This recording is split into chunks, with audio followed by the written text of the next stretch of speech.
podcast is live. Okay, so we are live. I see some comments. Good evening, Rakesh.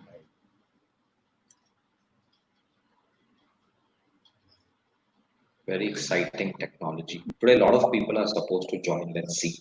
Do you record this by any chance? Yeah, this will be recorded and it will come on YouTube and we will publish it with a summary. In any case, it's YouTube. Yes, YouTube and FB Live, both. And FB. Yes. Great. Okay. So we'll give it 30 seconds more, Avantika. So we are live right now and I will start in 10-15 seconds. The other screen has been put up, the one's questions and all, or you'll do that when you go live? I'll do that when we go live. So now we are live. The audience can hear us.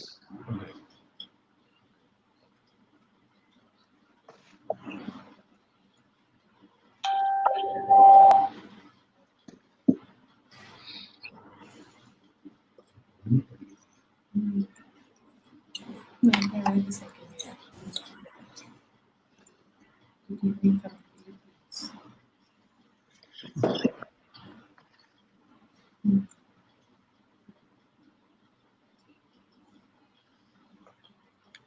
Good evening, everyone. My name is Rakesh Kotwani, and thank you for joining our webinars.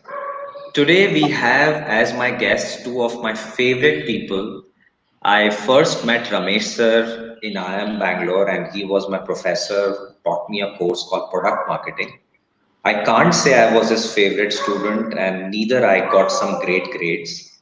But one thing that really connected us together was our passion for products. And he also became my guide in that program and helped me with my project. And we stayed in touch and we've become great friends. And at IIM Bangalore, we enjoy each other's company over lunches together. And 2 years ago, and I've known him and Thangam are doing amazing work with an organization called Vishwas, which has been around for 30 years. And 2 years ago, I also signed up as a volunteer and underwent a training program as a Vishwas volunteer. I think I cannot tell you how mental wellness is a topic that we should give a lot of importance. And because of this reason, I wanted both Thangama and Ramesh sir to come and talk to us. And they have done so much of work for people, around 15,000 plus people with their help and their help of their volunteers, that it's amazing. And I think there is no better people to come and talk to us about the importance of mental wellness in today's time. So without much ado, and if I start reading out their accomplishments, it will take a lot of time. But a quick summary is both of them are founders of Vishwas. Ramesh sir also was the headmaster of the Lawrence School. He's a distinguished alumni of IIM Bangalore as well, and also from IIT Bombay. Has done stellar work both in the corporate and academic work. And Thangam ma'am has done amazing work in the area of counseling. So welcome Thangam ma'am and Ramesh sir to our webinar. And we have our audiences waiting to listen to you. So my first question to both of you is, tell us, how did you start Vishwas? What has been your journey over the last 30 years on this topic called mental wellness? Sure, Rakesh. Thank you.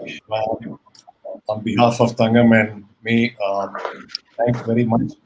For the audience all over the world, Rakesh has been a student, co-alumnus, a colleague, and most importantly, a great friend. So he's my favorite student, alum, and everything. And we've had a wonderful relationship, which has extended for many years. I don't know, Rakesh, if you have shown up the plan for what are the topics are we going to cover. Has it been covered so that I can give an idea of what we plan to do? Is that okay with you? Yeah, so I'm going to share that screen right now. As you're speaking, I will do that. Yeah, okay. You have asked me for the journey or how did we start Vishwas. I'm going to do that, and Rakesh will probably show a slide just now. We got a chance to see what are the kinds of issues that you Yes, it's there. Okay, I see that coming. I have just put down what I saw as a summary of the question. There were quite a few responses. I think Rakesh, you will agree with me there. Lots of responses or people who sent in their inquiries, and I try to categorize them. And these are broadly the 7, 8, 9 areas that have been there. So what I'd probably do is in the first 30 odd minutes, I will cover these topics, which hopefully will cover the questions raised by a large majority of, or the majority of the people who wrote in. And after that, based on whatever we have said, we can leave it open to the audience to ask any questions specifically concerning that. So is that all right, Rakesh? Is that okay with you? Yes, absolutely. Brilliant. Please go ahead. Great, thank you. Uh, for, Vishwas is an organization. We are running into our 30th year. We started in 1991, and essentially there are three core philosophies that we work on. It is a completely free service organization. We do not charge rupee to anyone who comes to us. It's a completely voluntary organization. We do not pay anyone who serves, and all of us are volunteers. From day one, we have been volunteering. It's a completely voluntary service, and we work on the two foundations of confidentiality and anonymity. We call ourselves the Society for Mental Health because we started this in 1991 because stress was going up, life was getting difficult, and this was well before the IT boom and the technology boom in India and the rest of the world. But even in those days, we saw that there was a huge amount of stress building up in people for a variety of reasons. And we felt that there was a need for people to help get into resolving some of these issues.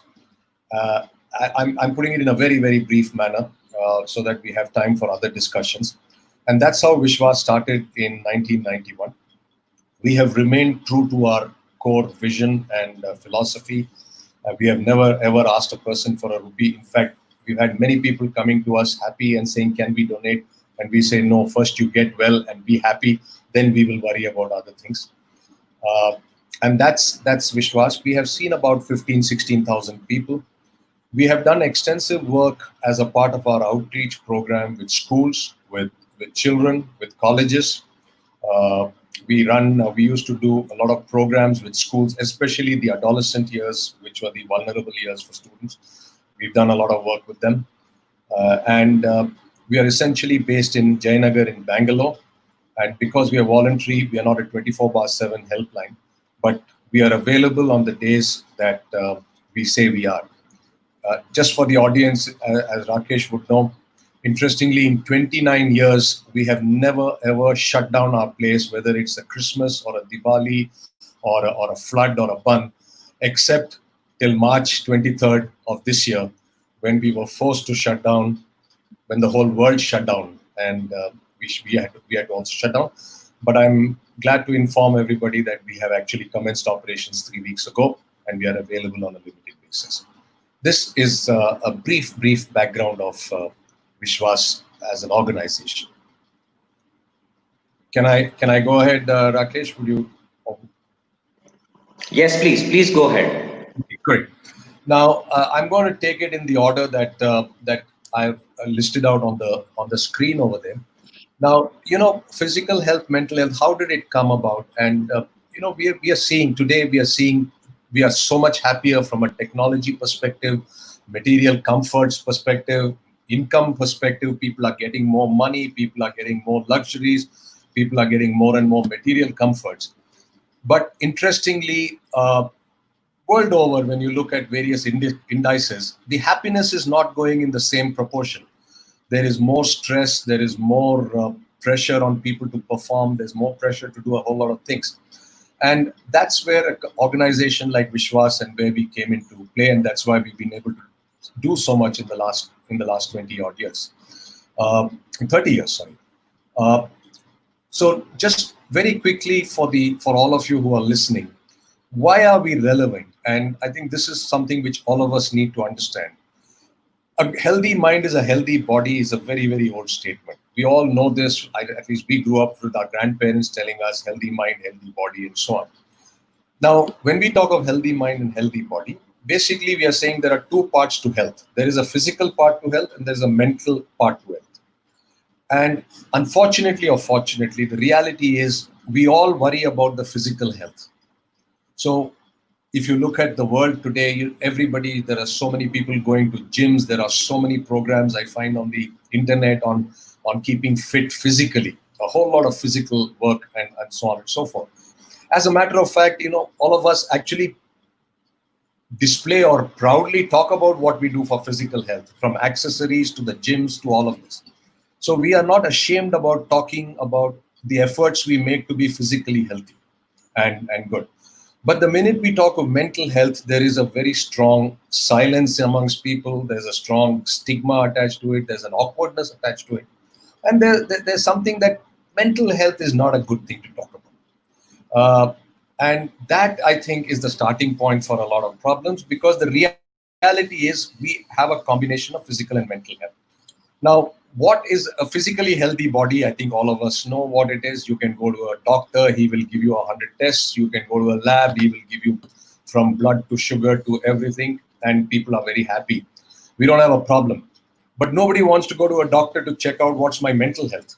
And then the minute we say mental health, the images that come up are, am I mad? Am I crazy? Am I a lunatic? And so on and so forth. And I think that's not true. And that's something we have been grown up with. Even films in the those of you who have seen Hindi films, at least if you're from India, you will know what was the stereotype of not okay person typically, and that's something which unfortunately I think added to all of our stereotypes of what mental health is all about. So in a very simple way, I would call mental health, and a mentally healthy person is a person who is at peace with himself or herself and in harmony with others. Essentially, I'm at peace with myself and I'm in harmony with my surroundings, with my people, with my family, with my friends, and so on and so forth. And this is really what we are trying to work at, and I think all of us need to work at. Now, is this important? Is it relevant? I would think it is, yes. For the simple reason that just like it's okay not to be physically healthy, we all get flus, we get fevers, we get common colds, we get everything. And we don't have a problem going to a doctor and taking medication. But when we talk of feeling low, feeling anxious, feeling scared, feeling quote unquote, I don't like to use the word, but I'm using it, depressed, and so on, we don't want to see somebody. We don't want to see somebody because we say, oh God, that's not a good thing. So going to a specialist is okay, but going to a counselor is not okay, because again, there is a stigma attached to it. But I'm just going to give you an introduction to this so that we are clear about the fact that there's absolutely nothing wrong in not feeling okay. But we need to understand signals, we need to understand symptoms, we need to understand when that's a passing phase and when it is something more serious. Like sometimes we take a cold, we have a headache, we have a fever, we don't do anything about it. And we continue with it. But sometimes we say, wait a minute, this fever hasn't gone, this cold hasn't gone, maybe I need to see a doctor. In the same way, we feel low some days, we come back to it. So where does mental health come?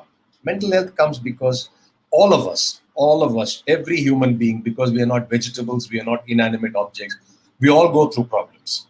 Life is just one continuous cycle of problem solving and conflict resolution. Every little bit. Before I logged on to this, I had a problem to say, what happens if my internet goes down? It's a problem. And then I have a conflict resolution saying, okay, I've got my phone. My phone will back me up. If anything happens, I will go to my mobile network. I don't have to depend on it. Every minute of the day, a mother cooking, saying today a problem is, what do I cook? Conflict is, should I cook A or should I cook B? And life goes on. I need to reach a destination. Should I take a train? Should I take a flight? Should I go by auto? And we do it. So life goes on and we manage it. It's not a big problem. But what happens is sometimes there are problems which seem to be a little more serious, a little more intense. It affects us in many other ways. And that tends to take its little bit of toll on us. And also, instead of passing in one day or half a day or 1 hour, it may take a few days and so on and so forth. So all of us face problems, and that's it. So that leads me to another question, and which I like to define is, so what is a problem? What is a problem? Why do we feel stressed out? Why do we feel not okay? So one of the simplest ways I have found to define a problem is, A problem is something that prevents us from doing what we want to do. I have a problem when I see an obstacle in my path. If things were going okay and I don't see an obstacle, I'm okay, and therefore I don't have a problem. But the problem happens is, a definition of a problem is that, yes, I want to achieve something, I want to get somewhere, something is stopping me, oh God, I have a problem, whatever it may be. So that's where we have, and so all of us have problems at some point of time. Now, the second thing we need to understand is the problem is in when we talk of mental health, and this is for all of us, well, you, me, everybody. A problem is really that, is it causing me discomfort? Is it causing me unease? Is not defined by the situation. It is defined by the reaction of the individual to a situation. And this is something all of us need to understand. Every listener needs to understand. What is okay for one person may not be okay for another person. And therefore, problems, the definition of a problem is not defined by the situation, but it is defined by the response to the situation by an individual. And that is why we believe it's absolutely okay that you may feel something in one way, I may not feel that way, because you and I are different people. And that does not make the other person any less better or inferior or inadequate. And I think all of us, we need to understand and acknowledge that each one of us is an individual. We react to situations differently. We respond to different people and different situations differently because we come from different backgrounds with different personalities, different experiences. I will, even here, I will give the same example I give in most of my workshops, just to explain to you that it's how you deal with a situation which decides whether you have stress or not, whether you have a problem or not. So the example I normally give is, two students write an exam, two students fail, one sees a movie, the other goes and commits suicide. And this is a reality. It's not even a fiction. We are seeing this happening over and over again. So my question to the audience always is, was the problem failing in the exam? No. The problem was the way I saw failure. One student said, I failed, okay, I'm going to deal with it, I'm going to do an exam next year, or I'll do it 3 months from today. The other student couldn't handle it. They went out and took an extreme step. So I think each one of us needs to understand our personality. We need to understand what are the things that worry us, what are the things that don't worry us. What worries me does not worry you. What worries you does not worry me. And that's the way it works. And when does it become counterproductive? When it starts affecting our normal functions. If the worry and the pressure keeps building up in us to the situation that I quoted in the beginning, that good mental health is when I am at peace with myself. Now, if there's something that does not make me at peace with myself, then I know that I need to deal with it. And many of us deal with it. As I said, it may take me 3 days, it may take somebody else 2 days, it may take somebody 3 minutes. It's a matter of detail. So by and large, what we need to understand is the effect of a situation on an individual is what results in whatever the outcome is. As long as it's positive, nobody worries about it. But when it becomes negative, when it affects your normal functioning, we call it stress. Now, this is another word I think all of us needs to understand. The word stress by itself is not we all need stress. The word stress is neutral, and the word stress is something that happens to us inside us. What we see and what we call as stress in loose parlance is the effect of stress. I get angry, I get upset, I start drinking, I start eating too much, I stop dressing. This is not stress. This is the effect of stress. It's my reaction to something that's happening to me. And therefore, it's very important for me to understand why am I behaving that way, to go to what we call the cause of the stress. And we'll talk about this in the course of your questions or so on. So we all need stress. Every sports, if you don't have stress, you don't perform. We'll be a vegetable. We don't have stress. But when the stress becomes counterproductive, we loosely call it stress. Again, for the audience, I can give you simple examples because we have a very wide. Let's say I'm a new player in cricket or in tennis. I'm playing without any worry. I'm playing a brilliant game. The minute I've got to win a championship, we all know the nervous 90s of cricketers. It's a well-known thing. We know what happens when Roger Federer has to win his title to overtake Pete Sampras in tennis. He gets stressed because the anxiety to win overtakes his naturalness. So this is what we're talking about. That's the stress part of it. The third question people asked is what is mental health and how do I maintain mental health? I'm coming through the questions that many of you have asked. So what is mental health? So as I said, there are three aspects of behavior, and this is covering some of the questions you have asked. The three aspects of mental health is there is a thought, there is a feeling, and there is an action. So when we think something, as a result of that, we feel something, as a result of that, we act in a particular way. I think I am being victimized. I feel angry. As a result of it, I start shouting at people. I think I have got a raw deal. Therefore, I feel ashamed of myself, and therefore I don't tell somebody or I start drinking.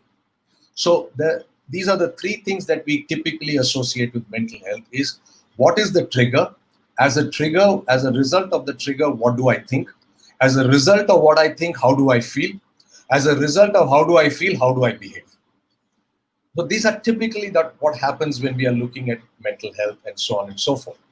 So I'm mentioning this specifically again in response to a few questions that came about and which I'm going to come to. So the third question is how do I maintain and overcome stress? So I've already started talking to you about this. How do I maintain and overcome this? Is I have to recognize that something is happening to me. There are three things. One is I must recognize and acknowledge that something is happening to me. The next thing is I must also recognize and acknowledge that I need to do something about it. So there are many people who will blame the world, who will say this is bad, that is bad, and so on. If that is the case, it's my personality which is throwing the responsibility onto someone else. So if I realize, so in mental health, we use another, and this is somebody has asked a question, how do I recognize mental issues or stress in other people, in children or family and so on? So there's a very simple definition we have when we talk of mental health in our programs, and we say, what is abnormal behavior for a person? And the simplest definition I have learned over the years is abnormal behavior is anything that is not normal with that person, not with the world in general. That's a separate category of maybe medically, medical unwellness. But generally, if I am a person who is an extrovert, if I have a son or a daughter, if I have a friend who's a complete extrovert who loves chatting, and suddenly I find this person has quietened down. Suddenly I find this person has withdrawn. Suddenly he or she is not coming out with us. My antennas need to go up, and I say, hey, wait a minute, there seems to be a problem with this person. Anything that changes behavior could be a symptom or a signal to say the person is going through stress. I used to be very well dressed. I've always been very well dressed. I've been very particular about my books and notebooks and my table. And suddenly I find everything is shabby.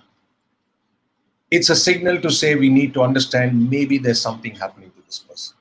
So somebody has asked this question, how do I understand if a person is going through issues? This could be the straight off symptom to understand this. I'm not talking about medical categories. We don't want to get into that. There are professionals to deal with it. But a very common thing, because this we will see regularly. We will see this throughout our lives. Everybody goes through it. So what we do in counseling, and just to tell you is very quickly to sum up what I've said so far is, as I said, everybody goes through problem. Everybody has issues. So we have a problem, and then our tension goes up, and then we deal with the problem, our tension comes down, we lead a normal life again. Again, we have a problem, again it comes down, we lead a normal life. And life is one continuous roller coaster like this. Sometimes we face a problem which is a little longer, and our ability to function normally does not happen. I can give you a classic example, which I will give you just now. So this is what, for example, typically when we lose somebody very close to us, a very near dear one, a parent, a spouse, a child, our ability to think, to use a local word, we are completely like zombies. We're completely spaced out. Our thinking ability does not work. Our ability to think rationally does not work, and so on. And that's the time you realize that other people take charge of what you need to do. Are you mentally unwell? No. You run absolutely okay. The situation does not permit me. I have failed in an exam. I have done something. I have lost a job. I have done some, I've had a bad experience. My ability, my ability to, my ability to think and work normally gets reduced. And depending on the individual, we may take, as I said, our ability to bounce back or the resilience varies with different people. So this is what we call, and most of us, 80, 70, 80, 90% of us, we feel low, we feel anxious, we feel so-called depressed. We call this as what we call transient situational disorders. The situation causes the disorder. It is transient. It's not permanent. So we come over, we go through grief, we go through mourning, we go through this. Some people come out in 2 days, some people take 2 months, some people may take 2 years. We have to acknowledge that there are processes that happen, and they're very personality driven. So when we talk about this, most of us, many of us are going through this, and I can imagine for all of you listening today, we know the world over, this is one of the biggest stressors today is the pandemic. What is going to happen to us? Every single individual there, I don't think there is a human being who is not worried about tomorrow. From a small student to a parent to a working adult to a retired person. Why? Because it's the fear of uncertainty.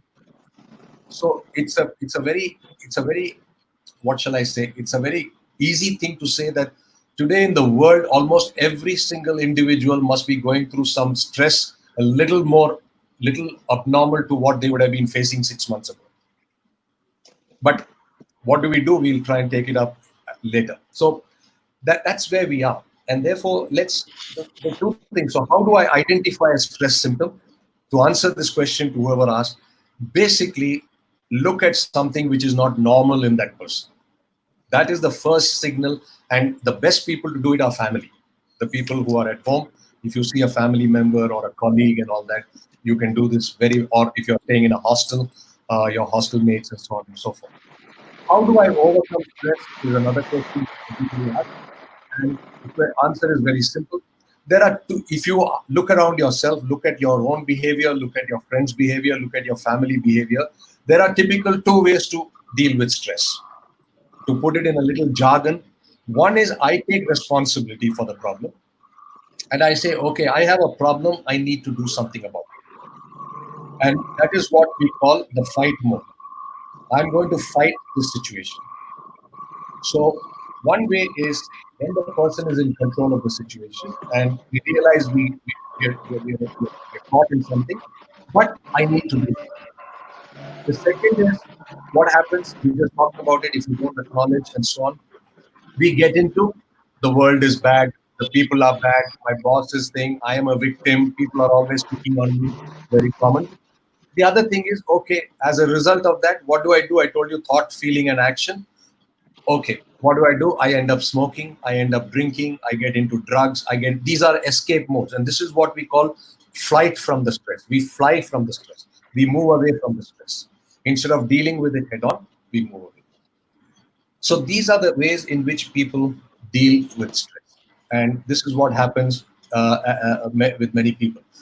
Where Vishwas comes in and where people like us, and not just us, but just everywhere in the world, I think it's important is to acknowledge that these are situations which temporarily undermine your capabilities. They are not to say that you do not have the ability to deal with it. The situation prevents you from dealing with it. And that's why we call it transient situational disorder. It's transient. I am going to office, my boss is thinking, there have been layoffs in my company. I don't know what's going to happen. And therefore, my mind is not working all right. It is not that you're mentally unwell or you might not, it's not that you're definitely mentally unwell, but the situation is causing you that stress. A child is going to exams, has not passed something, or today the children are all worried. Look at the people in the 10th and the 12th standards, for example, or getting into college. It's sad to think of, it's unfortunate, but it's a reality. And the reality is that no one knows what's going to happen. It's not that somebody's been picked on as an individual. The whole world is going through this, everywhere in every country. So we are caught in this situation. And therefore, the first stage is to recognize that maybe today I don't feel up to it. Maybe I need to seek help. And the first stage of help is to actually get a sounding board. Get a sounding board. Somebody who listens to you and gives you a perspective. That's what counselors do, a large number of them. And that is what we say, that 70-80% of us going through highs and lows do not necessarily need medical help. What we need is somebody to help us give clarity, to help us bounce ideas off so that I get a perspective. Why do we do this? Okay, so this is my last model I think I will share with you. What happens when we are stressed? What happens when we are stressed? It's like a pressure cooker putting in steam. So what happens to the pressure cooker when you have the steam, and how does the pressure cooker manage to stay as a pressure cooker? We have an escape valve. The steam has to get out. So when we are stressed, we keep building in pressure. And the only way you can deal with stress is to make sure the pressure goes out.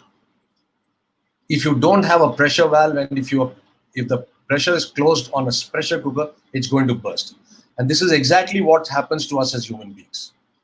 If we keep bottling up the pressure, and it happens very common. I can't tell my wife about my problems. I can't talk to my children about my problems. I don't like to talk about my problems. We keep building in the pressure, and this is what loosely some people will call it as nervous breakdown.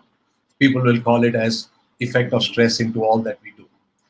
So this is a reality that all of us are going through, and therefore that is where counseling comes into play, and that's where mental health, 70%, 80% of us can take care of ourselves. It's just the situation that doesn't allow us to do it. Otherwise, we are completely capable. And this is what we believe in. And one of the best ways to do it is you must find an escape valve for yourself. And that escape valve is what we call counseling. Find a person, talk to a person who will be a sounding board for you, who will give you a perspective of the situation. Now, why is this important? It's very important for a simple reason. When we are stressed, when the pressure is building into us, there is a cloud which comes around us. Life looks bleak. Life looks dim. The cloud does not allow sunlight to come in. It does not allow light to come in. So our model or our philosophy of counseling is very simple. When you are stressed, the world looks gloomy. Everything looks gloomy. The cloud around us. When you start releasing pressure by talking to people, the clouds start moving away. You start getting light and you find your answers. That is the strength each individual has. I have the strength. My situation does not allow me to use my strength. It's that. So that is what I would like to leave you with as a summary of what we're talking. And that is why it is very, very important today that we find some outlet to share our thoughts, our views, our feelings, our concerns. Anybody that you find, it can be a friend, it can be a spouse, it can be a family. I know it's always difficult to talk to family members because they are part of the issue many times. If I have to talk about my son or my daughter or my thing, and then I tell my wife or my wife talks to me, we are both, and then we end up in more fights than and others. That is where people like us come into play. We are neutral, we are dispassionate, we try to we do not pass judgment on people. We do not say you're right or wrong. We do not give our opinions. We don't even tell people what you should do because you have to do what you think is due. What do? We help you look at alternatives. We help you look at implications. That's the cloud going off. The cloud going off. So you thought this is the only way, and by the time you're finished, you say, hey, wait a minute, I could do it this way or this way. I never thought about this. Why didn't you think about it? Not because you're not capable. It's because the situation did not allow you to think about it. It's simple. 3 months later, you could be counseling me. Today, I am counseling you. 3 months later, I could come to you for counselors. And this is exactly how we function even amongst our volunteers. That I go and use a friend of mine or a co-volunteer and I say, hey, wait a minute, I have a problem. Can you help me? I don't know what to do. So mental health is as important as physical health. There is absolutely nothing wrong to say, I am not feeling good today. I don't feel good. I need to talk to somebody about it. Talking is the first step in therapy. Well, before talking is acknowledging that I need to talk. So we always say you cannot help a person who does not want to help himself. If I say I am all right, but the world around me is bad, I am a perfect person, but my boss is bad, my colleagues are bad, my family is bad, it's a challenge. So acknowledge that I need to do something, recognize you have the strength in you, the capability, and then seek assistance. I won't even call help is a strong word. Seek assistance, seek support. Your friend, your counselor is the steam valve, is the escape valve on your pressure. It's unbelievable the kind of work it does. We have done this for 30 years. We have had 15, 17,000 people coming to us, and it's unbelievable. They say, what relief they've got just by talking, just by talking. So that is in sum and substance what I'd like to say. I said I'll talk for about 30, 35 minutes, and I'm doing this. I'll just leave you with one last thought before you want to open it up to questions. A lot of people have talked about depression and anxiety in the questions, and I'd like to just leave you with one simple thought that we need to keep in mind. Uh, you see, depression is a word we use loosely for not feeling good. I'm feeling depressed. I think medically, depression is a different word. It's there is a medical connotation of that. So I think what I would like to leave you with is a very clear thought. We can feel low and we feel depressed. Part of this depression is what I call transient situational disorder. I'm feeling low because of my current situation, whatever it may be. There is a second kind of depression which is clinical or medical. So in the first case, 70, 60, 70% of us don't need really medication. What we need is clarity in our thought, de-stressing ourselves, unburdening ourselves with people and so on. But there are 15, 20% of the people who feel low, who feel depressed, as you call it, is medical. And today, medical science has come very great steps, very, very great steps. Medicines can help a lot in people leading a normal life. So I would think, so therefore the clinical definition of depression is if you feel low and if there is sleeplessness, loss of appetite, loss of sex drive, loss of a lot of things, if it's continuous for more than 2 weeks, then there is a signal that there may be something you need to seek medical help. So the first stage I would recommend to all of you is go to a counselor wherever you are, talk to people, whoever they are, whom you think that you can trust. They should be trustworthy, non-judgmental, non-opinionated, confidentiality, and so on and so forth. And then if you think beyond that there is a need, uh, do not shy away from medical help. That's the point I would like to make. Today, medicine has done remarkable work for mental health, and it's important that you seek it so that you can lead a normal life, whoever it is. So I will leave you with this part of it for you to. I feel that you may have some questions, and it's open to you. Thank you, Rakesh. And over to you. No, thank you, Ramesh sir. I think I must echo a very important sentence that you mentioned to all our listeners today, right now, live, and to the recording that will be available. That I think it is absolutely okay to feel low. It is absolutely normal to feel all kinds of emotions. But I think the starting point is it is absolutely important for you to acknowledge and tell yourself that I need help, and it is absolutely okay to go and talk to it about someone. I think I can tell you the magic of just making that first step that hey, I need help. It could be your spouse, it could be your friend, it could be your own child sometimes, it could be a person you just don't know and you just want to talk. And I have done that with Ramesh sir over hundreds of lunches, and I know the miracle it gives me because that talk just releases the steam, and what that process does is it gives strength and clarity, and then you are on your way. And I encourage all of you to try this process out. And there's so much Ramesh sir gave, and it was such a great thing listening to him as always. But you must also now listen to Tangama because she will also give you a great perspective. Tangama, there are a lot of questions coming, so I'm going to now fire them to you. And I had many questions, but there are many questions from our listeners, so we'll go one by one. Our first question, the first one comes from Devena, and we'll put it up on the screen right now. My colleague Avantika, could you put the question on the screen? There's Devena's question. Here's a question. She says, can we get out of depression completely or not? Okay, to quickly answer this question, if you are on medication for depression, because he's clearly talked about two kinds of depression, the situational transient disorder and depression, which is a chemical imbalance. So if you are on depression, if you are on medication for depression, you have to take that medication regularly. It's imperative. You cannot miss or skip a day. So once you do this regularly and you're in touch with your psychiatrist, because it would be a psychiatrist who will prescribe medication and not anybody, no other mental health professional, a doctor. So once he or she prescribes this medication, you must take that regularly. You have any issues, you have any side effects, you must go back and you must meet the doctor.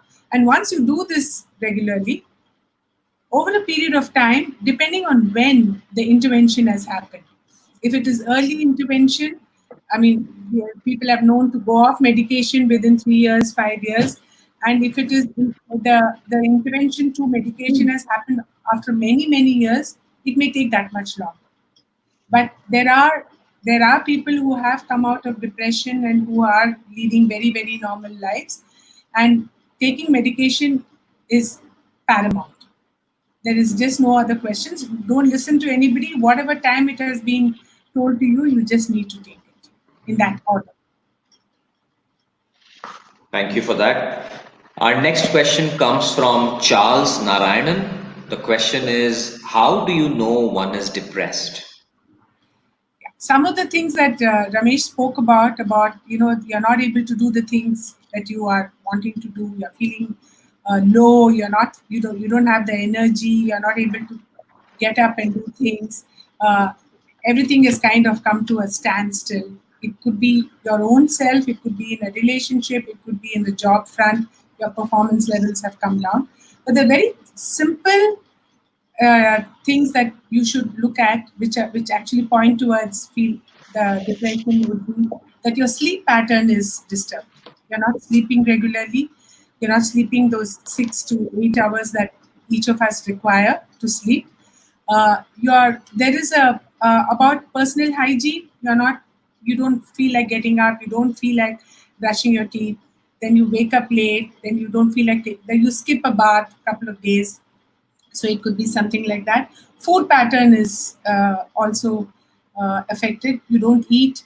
You may be having your lunch at 4 o'clock, or you excessively eat. You eat so much that you don't know what to do with yourself. So these are all symptoms. And in extreme cases, you will have suicidal thoughts. That what's the point of living? Let me just go. And there's just no point. Along with that will be all the depictions of feelings of low, which could be like BP, very, very snappy, not wanting to address issues, not wanting to do anything. So there'll be all those behavioral issues also. So if any of these things are happening over a period of time, now there could be situations which could cause this, like you've had a late night for 2 days, you may not be able to sleep well the next 2 days, or you had a binge and so Monday and Tuesday is a bad day. Those are not indications of depression. This has to be consistently over a period of a week, 2 weeks, 3 weeks. You need to watch it, and then you need to say, I need some more help and I need to go and see a doctor.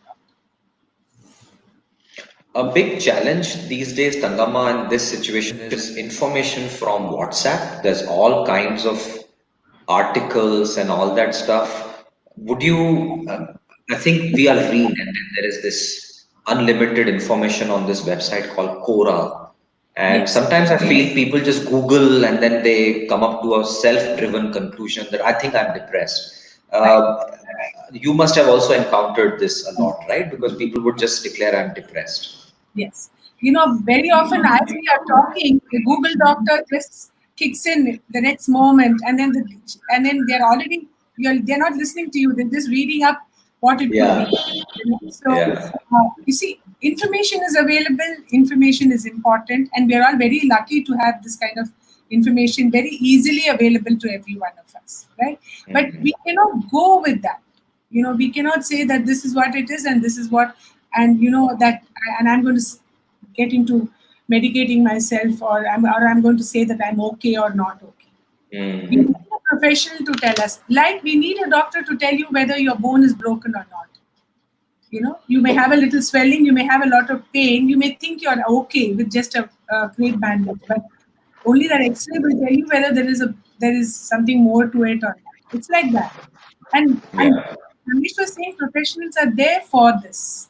So we yeah, have to seek help. It's absolutely okay to seek help with a mental health professional, a doctor, because they are the people who are trained, and they are the people who have the ability to quickly pick up the symptoms, and be able to help the person uh, to deal with the situation that they are in, the illness that they are in.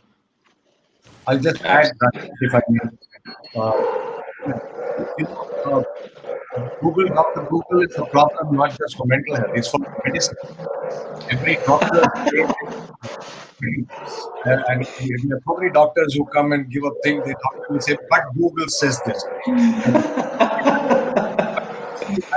The only difference is that you're not talking about a very physical thing. You're talking about the mind here, and that's the Yeah, context we would like to make. See, it's physical. It's very easy to talk about a broken bone or sugar is high or whatever it is. But when we are talking about mind is a complex thing that I don't think people even know today enough.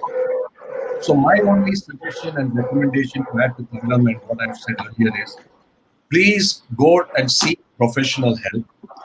If you don't like the professional help, change the professional help, but don't discipline medicate yourself. To take up,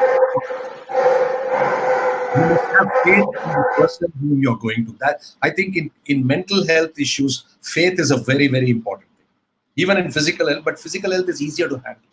Mental health, you must face. So if I question that person, find another psychiatrist or a counselor, but don't decide I don't want to take medication.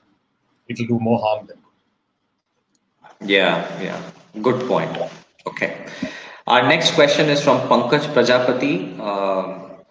What I understand he's trying to ask is, are there any hacks to overcome the mental challenges? Hacks mean any tricks or tips that you could give to overcome mental challenges? Well, after doing 30 years of work with Vishwas and reaching out to a whole range of people with a lot of issues, I can tell you the best thing is to go and talk. To go and talk to somebody, find the right kind of person. It should be like a semi-professional, because a family member, a friend, up to a point will help. But there are a lot of issues which are linked with that, which could be like confidentiality, or the person feels a lot for you, so you will tend to hear from the person what they think you would like to hear, and or they may be affected by it. So up to a point, they do help. I'm not saying a family and all don't help, but it's good to go and talk to someone. I think that is the best thing for anybody to start the process of overcoming, or even addressing, and knowing what is happening to them. Because talking to a counselor will give you that. Otherwise, you'll just be with your own thoughts, or you will get other things will get reinforced to you, which really are not things that are useful for you. And On from this there, point, sorry, sorry. go ahead. So from that's the beginning, and once you do that, and once you build a relationship with your counselor, over a period of time, a lot of clarity will set in. You'll be able to organize your thoughts. You'll be able to see what are the triggers, where it has come from, what is happening, and then you will say, and with this, a lot of the stress and the built-in pressure that we spoke about, that will get released, You will get space within your mind to be able to see things clearly, and with that clarity, you will find your energy is back to start doing the things that you are not able to do all this time. And it's such a it sounds so simple, but all I can tell you is that we it just works. It's 100% work. It's I'm not even, there's not even a less than 100 on this. Yeah, Absolutely. And also, Tangama, there is this whole body of discussion that I thought I'll bring here because Pankaj's question, and there's one more question from Charles, which we'll not take, but it is connected to this.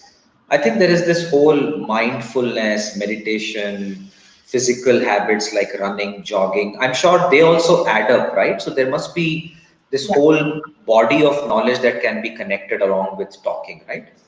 Absolutely. In fact, that's why yoga has taken such a huge prominence today, because it's that is the true Indians therapy which has come over the ages, where it is linked to body and mind.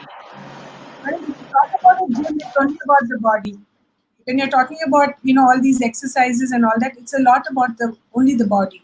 But it is yoga when you say that you link the body and the mind. When you exercise and you actually tell yourself that this part of your body has been exercised, and you link it to that, and then all the pranayamas where you say that you exhale all the pain and the stress, and you inhale all the good energy, all this is all only part of that.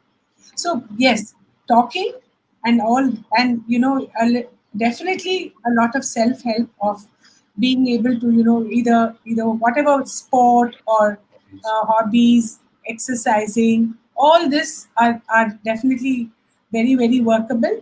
When you're very stressed, the one thing that I say, and I believe in it, is that this meditation doesn't work. Because you see the mind is not in a position to calm and stay in one position. Even like for people like us who for many people who are not at this point of time going through any kind of mental illness, meditation takes a long while to kick in for us. So when we are stressed, meditate. A lot of people say go for this meditation and that meditation, and we always say no, you can't meditate. You can exercise, you can do yoga, you can do pranayama, you can pursue some hobby, you can learn some music, things that will relax you definitely. Yeah, yeah, absolutely. So we have covered this question and the next question of Charles. We'll move to the question of Minakshi Sundaram. As a teenager, how can I get out of fear of death? Is it even normal to think about this as a teenager? Yeah, so this I think this question and this and I think we need to understand this a little more with Meenakshi as to why this is happening with her. It's not it's sorry, I just assumed Meenakshi was a her, but maybe he's a him also. Could be, um, yeah, yeah. Sorry. But it's not normal to be thinking about death. But there could be various reasons as to why a teenager starts has these recurring thoughts and the fear of death. It could be the loss of somebody close to her, or it could be some event that has disturbed the person. It could be many other reasons also. So I think this we'll have to park this question and probably deal with it, deal with this person on a one-on-one Yeah. at some point. Yeah? And maybe this is just the right time. I thought I'll do it in the end. But what I'll do is I'll put a slide which has the coordinates of Vishwas, Hmm. and we encourage you to take them down. Minakshi in particular, please write down. I'm going to share my screen and show you those coordinates which I have taken with the permission of Thangama and Ramesh sir.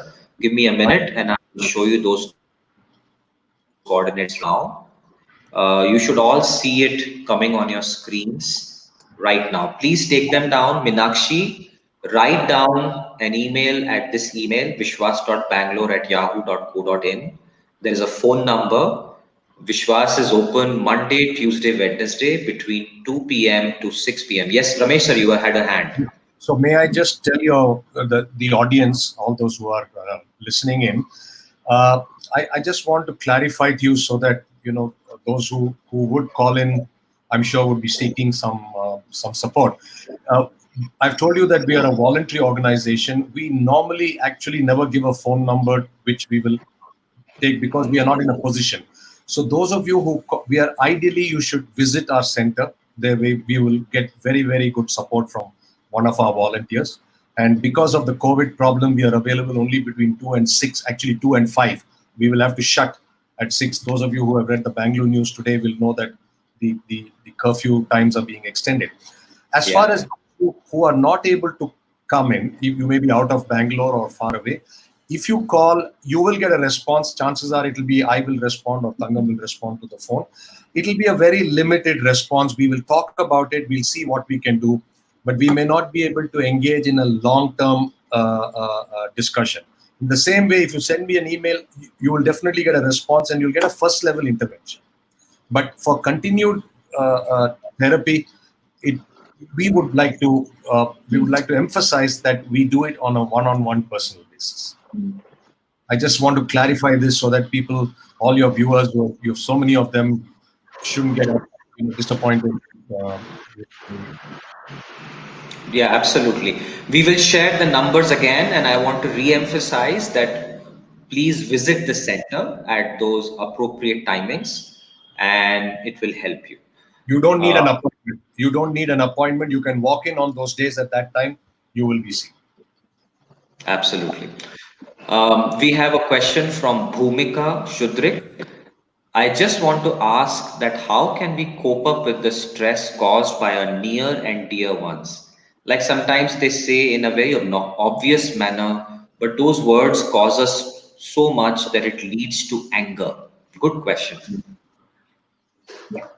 So, well, obviously, it is something that, like what we were talking about, it's not about the situation or what somebody is saying, but it's our ability or inability to deal with what we are hearing with respect to what is happening around us. And so, I think we need to. So, there would be again, this is a question for which we need more time to spend with you, Bhumika. But to just quickly answer, it is obviously some things that those people are saying to you, that your near and dear ones, which is causing some trigger in you which makes you angry. Okay? Anger is always a secondary response. It's something else which is either making you feel sad, or it's making you feel mad with it, or there is some fear or guilt that is coming out of this, and that makes you angry with whatever. So it could be any one of those, and so it leads to anger. So I think when you come and talk and you express about how it happens, what are the things. Obviously, everything that they say is not bothering you. There's some things that they say is stressing you, and so we need to understand that yourself, and then you'll know how you can deal, how you can cope with the stress that is created because of that within you. Very good. Our next question is from Abhinav. Abhinav asks, I am an aspiring filmmaker. Do you think the new age content has created huge negative impact on mental health of teenagers? If yes, what kind of content should be created to change it? Very loaded question, but I think the first part very obvious. What are your views, Tangama? Yeah, yeah, you can answer that. Okay, I will take that. If I Abhinav, I'm sure you make content which is suitable for others, and I hope to see your films soon. And I've been doing a little work on this recently, and I'm intrigued by. I think there are two parts to it. One is about the content, the new age content, but I think the bigger challenge for mental health for teenagers is the current availability of social media. I think that is a bigger problem today, more than content, because I think the social media and technology has overtaken our lives, especially youngsters. If you go to the internet, and all of you can go, just put indices like impact of social media. Just do a search on impact of social media, impact on teenagers, happiness indices, stress levels. You will be surprised to see this. So what I think is happening is that all of you need to worry not so much about content, because you will only see content if you're exposed to it. If you're not exposed to it, you don't see content. The question is, how much are we exposed to? And it's huge. And it's simple things like social media. The very simple things is it's wanting to be up, keep up with the Joneses, the status, the likes, the dislikes. How many likes do I get? How many dislikes do I get? How many thumbs up, thumbs down? So I would, I would ask you to think seriously about this as young people. Uh, uh, the impact of social media, and to what extent does it rule your life? To what extent does it rule your life? I'm just throwing a number because I remember it today. Today, apparently, the attention span of a human being is 12.5 seconds. Apparently, it's less than that of a goldfish. So I'm leaving this thought with you, youngsters, again, on all of you. Uh, you're a generation, you can see I have gray hair, so I'm a dinosaur compared to all of you. But one of the things all of you need to be worried about, and do this again on a search and spend some time on it, is this thing called multitasking. So all the youngsters I talk to, and when they're doing 10 different things, they take this as a virtue. Enough studies are showing that this is not a virtue, this is a vice. This works against you. I would strongly urge you all to look at that, and then look at the content by itself, in whichever way you. I don't know if I've answered the question, but Yeah, but I think it's a huge debate. I agree with that. Whether you make good content or bad content, the content always exists, but how we consume it and how the social media has made it so accessible to get access to all kinds of content is a more bigger question. And then this multitasking, I fully agree with you. I think when I see youngsters with multiple chat windows, also doing online studying and doing driving at the same time, it will only result in a huge mental problem at some point of time. Plus, the whole Instagram where you put up a photo and nobody likes it creates a lot of problems in all of us. I think these are all connected issues, and I'm glad you brought that up, that it's about a self awareness issue rather than a content issue. and for all you youngsters, Rakesh, I'll just add one. You look around you in the newspapers, and this is the tragedy in today's world. You know, I used to ask this question in a light manner, or a very serious question years ago, and I would always ask, "What's a good age to commit suicide, if there is anything like that?" And 20 years ago, people will say 30, 35, 40, 50. You know, when you have led life. Look around the newspapers today. Look around. Look at people from 13 upwards, 12 upwards doing this. A lot of it is because of the pressure from family, or the pressure to perform. Self-driven also. Self-driven. You see, it's youngsters today, you have two major pressures you're dealing with. What I like to call the pressure to perform and the pressure to conform. The pressure to perform comes from you or from the family largely. The pressure to conform comes from outside. And that is where your social media is taking its toll. Yeah. And be careful about this. So if you are watchful, you can handle it easily. Social media, like every other technology, is a brilliant tool if you use it well, is disaster if you don't use it Yeah. These two words, perform and conform, and I'd like to just step in.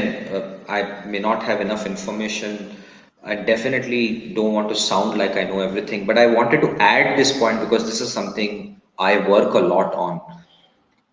A lot of us, especially in India, thanks to our education system and many more culturally driven issues, also need to understand two concepts which are connected to all these questions you're asking. One is the concept of self confidence, and the second is the concept of self esteem.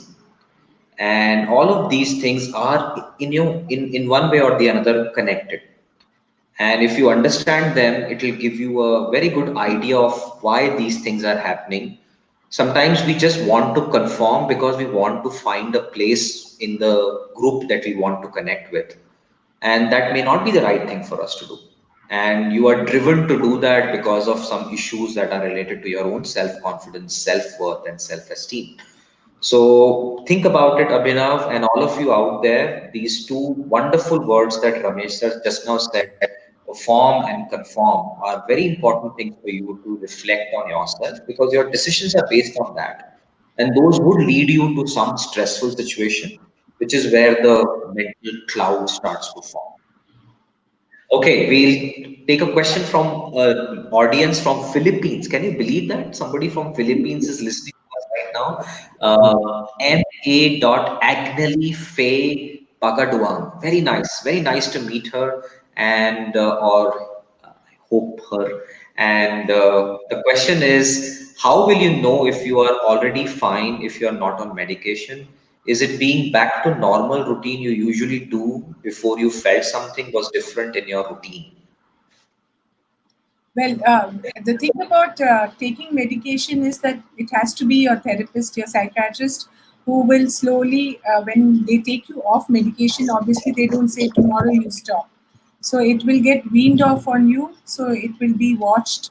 You'll have to go back to the psychiatrist. So it over some months, depending on the illness and the extent of the illness, it may take some more time. So this is completely linked with what you do with your doctor. So by yourself, you cannot say I'm feeling better, and so I need to take off medication. Again, that is something that you're doing. If you do, you're harming yourself because then what happens is it resets your whole therapy process, your whole treatment process. So the good that has happened by taking medication, when you think you're feeling better and you stop it, then you go back 10 steps from the day you started taking medication.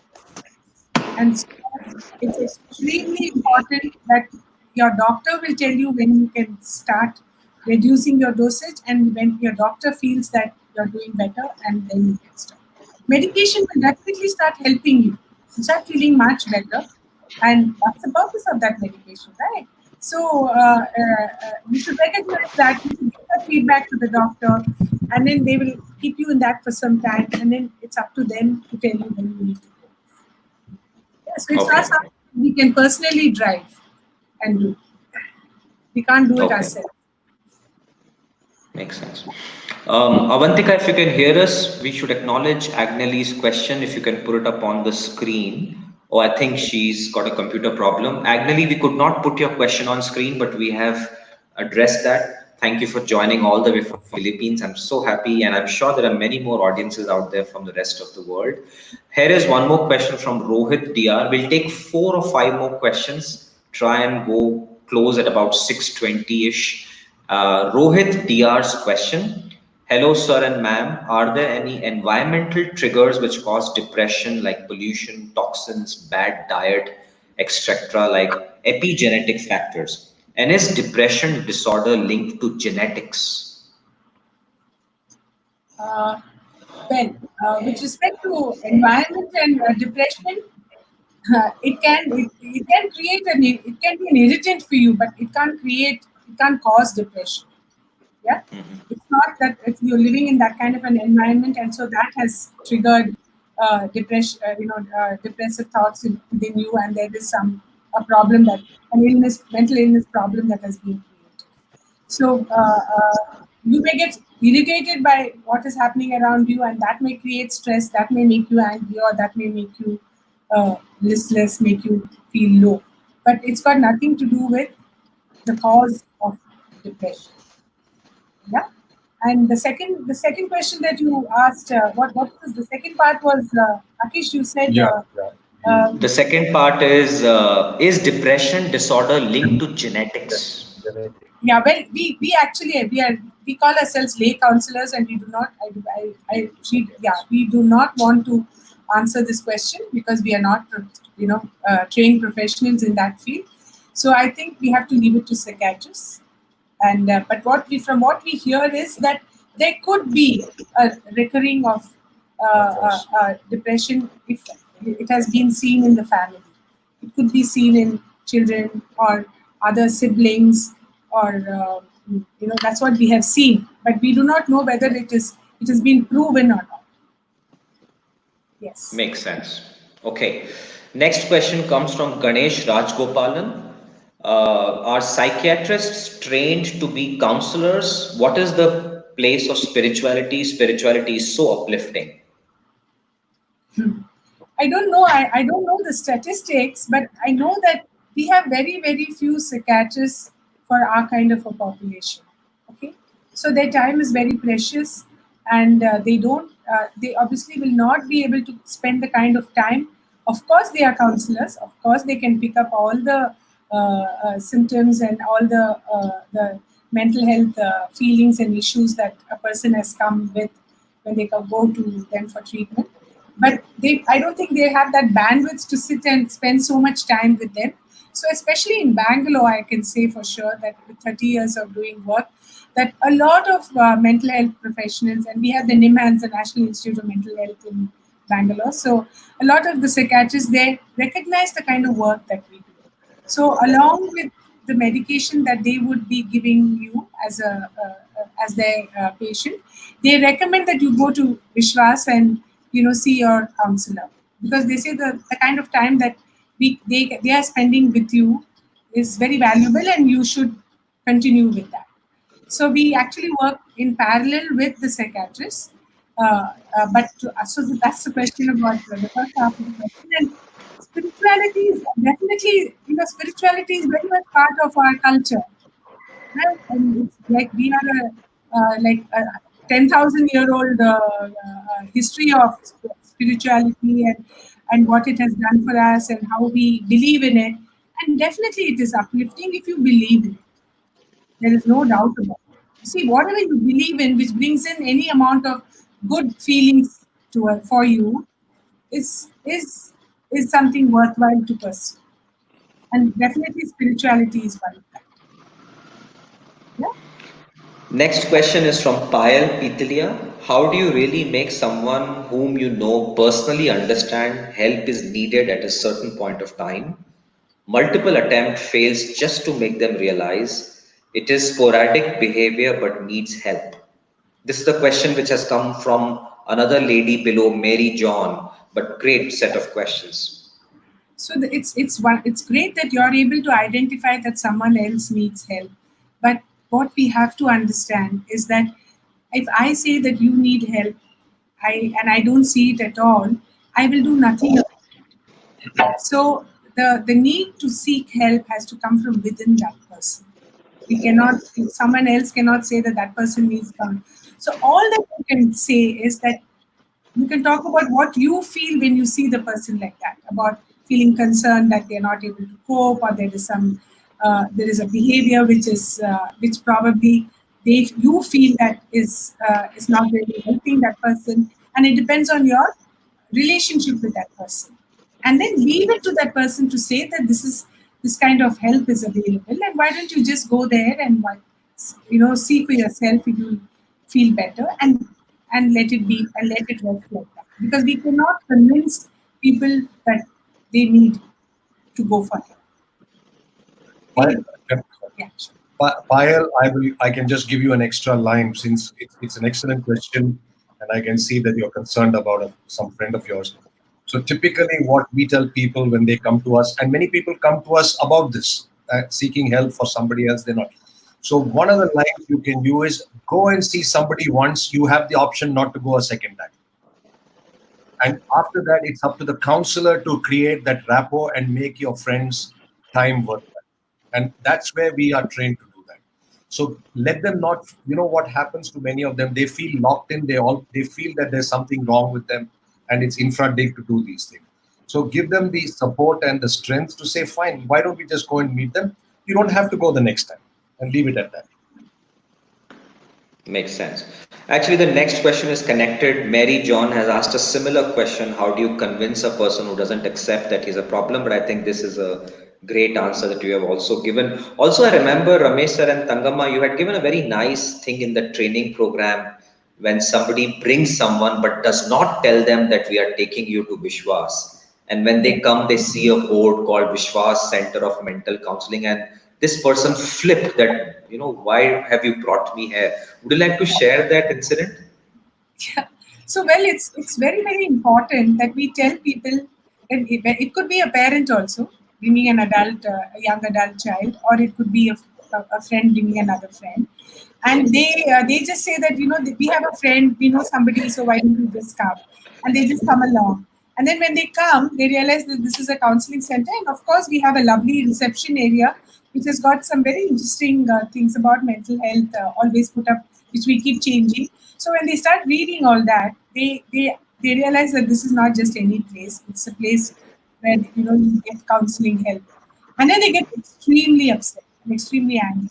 And many people have walked out saying we will not, subject ourselves to this. Young children have just not have clammed up and have just not spoken in those sessions because parents are not told. So even if you want to do this, like what Ramesh was saying, that just once you can even bring that person. You can do a little bit of reading up about any counseling organization, and you can find out what they do and all that, and you can even tell this person why don't you go there just once and see if that you're getting any help. And so it's extremely important that we keep the person in the picture of where they are being taken and why they are being taken, and then give this one line to say try it once, and then after that it's up to you.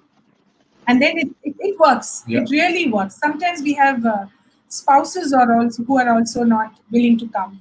There's a marital problem, and one spouse has come, but there's another unwilling spouse, and we use the same line because we never call that unwilling spouse. But as far as we are concerned, we haven't made any contact with them. For us, the person who has come to us is the person whom we know about. So this is how we help the spouse to tell the other spouse that they should come along just once, and Can then I? it's up to you. Yeah. Payal and Mary, you have asked an excellent question, and this is a very serious question. And therefore, I'm going to push a little more from what Thangam has said, everything that she said. The reason we have to be careful is if you start on distrust, you can never continue on trust. And that is the challenge. You see, the people, and just now Rakesh also talked about it, and Thangam has told you, people who are going through this, their self-esteem, their self-image is already low, and then they feel cheated. They feel cheated, and if you start on that, it's very difficult to go to therapy. So that is why it's very important to be upfront, honest with them. Yeah. And of course, as an aside, on a lighter way, Vishwas means trust. And if you start Vishwas with Avishwas, we have. Yeah, yeah. Next question is not a question but a very interesting comment, Ramesh sir. One of our mutual students from SDM IMD, Ashish Trivedi. I marked my calendar for this to see my director and professor. Thank you, Ashish. That's so nice to see. So lovely, so lovely. You have made my day. You have made my year. You made everything for me.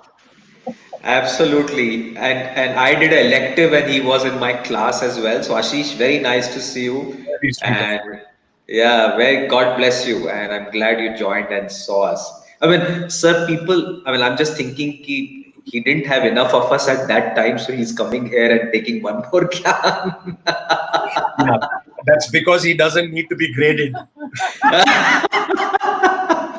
Absolutely. Okay, so we have Ganesh's question, which I think I'll give chance to somebody else. We have taken one of his questions. There's a nice question from a person whose name says Management E-Learning School, and the question is absolutely nice. He says, or she, how to deal with a kid fluctuating temperament during this lockdown when they have to spend all their time inside home only. Absolutely gold question. No answer. See, this is obviously I don't think I really have an answer for this. I know this is happening in every home, not only with kids but even with adults, not knowing what to do, how to spend their time, and it is a very big task. And then we don't even know where we are headed. We don't know what's going to happen. So we don't know how long this is going to be. And I think for a lot of parents who've got little children, they are also working out of home, so they also need to have their concentrations elsewhere. And so it is something that it is something that you will have to figure out, knowing the kind of time that is available to you, to your spouse, and what interests your child. And for a little child, I know that earlier, at least, I would see that. In fact, right now, we have our grandson staying with us for the last 10 days. So we've given him the TV, which normally we don't, because we didn't want him to disturb us right now. But the thing is this, that you know the attention spans have gone down so much. So when you give him his math book, in 15 minutes he wants to get up and walk around, which I'm sure in a classroom kids are not doing. So, and I think that's what this lockdown has done to a lot of kids. They're not able to sit in one place for long. So they're moving Yeah. on and then distracted and all that. So obviously, I don't have an answer for that. But we will have to figure it out because I think very important that we all figure it out because it looks like it's going to be there for some time to come.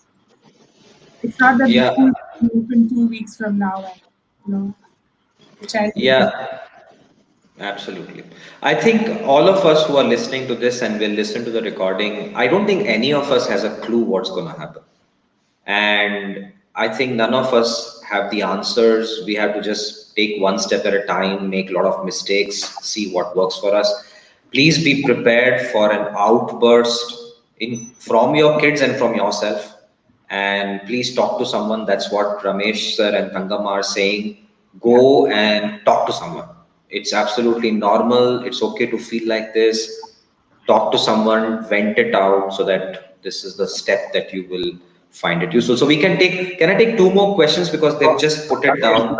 Rakesh, to add that last point, it's a philosophical statement, but reality, I think you just have to bite your teeth, clench your fists, and say, "This too shall pass." Absolutely. I don't think we can do Absolutely. anything better than this. Absolutely. Can't agree with you more on that. Two new questions have come. I, Pravar Ranjan. Sorry, go ahead, Tangam. Tangam, I yeah. have a very pet line which I like to use, which I've done it all my life, is that please use this time to eat all your meals together. And while you're eating your meals, make sure that you don't take your phones or any other gadget. Spend time so that this kind of a time is not going to come Never. back in your lives. And so Absolutely. and make sure that you a bedtime story or share some, if they're older children, share some experience of yours before they go to bed. Make it a point. Yeah, if you want to watch something, look out for a nice movie, and a couple of times in the week view a movie together as a family, which will make a lot of sense. So I think these are the things that you can do, because going out is also not so easy. So definitely meal times, all the three meals you should be eating together, not at different times, and talk about things which are not which is not about homework and what will you do after this. So there shouldn't be any contentious issues discussed. It should be just fun issues discussed. We just chat and talk about the food that's cooked or what's happening in the world or whatever, and have a nice peaceful meal. Three meals a day. Every- Absolutely. Absolutely. The same question was then asked by Shivanjali. So I think Shivanjali is the person. We'll go to the next question. Pravar Ranjan. This is the second last but one question. And Pravar asks, how do you have a conversation with someone who's not behaving normal in order to avoid them from taking a bad step and to show them hope in everything? Yeah, this is kind of more or less the same question that someone else had also asked us to. How do we reach help to such a person? Obviously, if this person is close to you, you can be that person with whom they can share, and they can to start off with. And this the bad step. I don't know what you really mean when you think that they could take a bad step, and if it could be an extreme step of harming themselves, if they have some family or if they have some, you know, uh, with whom they are living with, and it's good to escalate that. If you have picked up some signal which you have not seen in the app, and the family doesn't know about it, it's good to talk to the family about it, to say that not to leave the person alone, to be with the person, to try to understand what that person is going through. So these are the only ways that we can, uh, reach out to somebody and say that you try me and talk to me, and and then of course you ensure confidentiality, and probably that would be the first step that you get for this person. Absolutely. Our last question, and then I'll also show the screen of the contact one more time. Manish Nair asks, our society lacks empathy. What, according to you, should we as young individuals do to teach our society about empathy? Mental health awareness is needed, but that stigma is still at peak. Yeah, you asked, I need Ramesh to answer the first part. But the second part, I would like to answer since we've seen a trend over the last 30 years. I would say that mental health awareness has largely improved. And we have, there was a time when we started when we had a lot of elders coming to us. Uh, and today we have lots and lots of youngsters coming seeking help. Even in colleges, we find that they are more forthcoming in standing up and asking questions when we do our workshops. So it is there is definitely a big change. The trend is more positive in terms of awareness. With respect to empathy and society, I think I'll give it to you. I'm not going to give a conventional answer, but Mani, if you're a young person, uh, and this is my standard message to young people in the schools and colleges, I would think people like you, the first stage you can do about empathy and not in a big psychological context is follow the rules on the road, follow the rules on civic sense. All that is empathy. All that is respect for society. Empathy is about respect for the other person and their feelings. And when we break a traffic light, when we throw garbage on the road, and when we park in a no parking, we are showing a lack of respect. And I think if you do these basic things, the rest of them will take care of themselves. Uh, I would leave that. And if you can be a flag bearer in this, it will be a fantastic. Thank you for that. We've got a comment from Pravar again. He's your student from from product strategy class in Singapore, IMB right now. And we got a comment from Philippines. Agnelli also said thank you. And I'm Lovely. sure all our other listeners from wherever they are would convey the same. I'm going to share the contacts of Vishwas with the message from Ramesh sir again that this is just the first step where you can reach out, but you have to go in person. That is very important. And here are the contact details one more time. The website is vishwascounseling.org. The email is vishwas.bangalore@yahoo.co.in. And the phone number is 636-432-0707. Your phone call will be answered, but don't take it as a commitment that the process will happen on phone. For that, you'll have to come at the center. The timings are mentioned on the website. It will be from 2 to 5, the new timings based on the guidelines. And we will put that up so that you can do that. And you don't need an appointment. If you need help, you can just walk in at 2 o'clock, Monday, Tuesday, Wednesday, between 2 and 5. With that, I think I had a great time as usual. Thangama and Ramesh sir, with both of you, learned a lot. Thank you so much for taking your time to share your views with us. And to all my listeners, my colleague Avantika and my support team, thank you very much for organizing. Any last words, Thangama and Ramesh sir, for this webinar? I think it's been really wonderful to be part of this, Rakesh, and hats off to you to think about it and put it into action. Always talking about mental health and what we do at Vishwas is very very close to me. It's been my life actually because 30 years is a long time in one's life, and I live it every day, and it's been a great influence in my life and my family and my friends.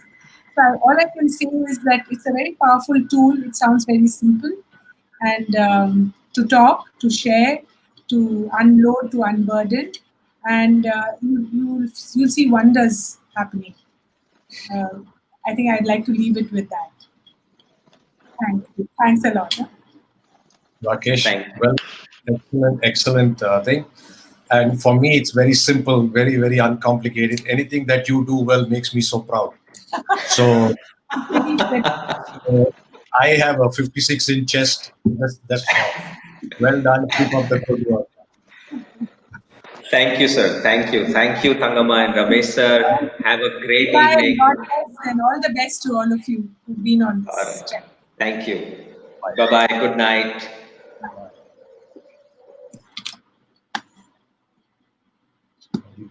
because it will automatically close up.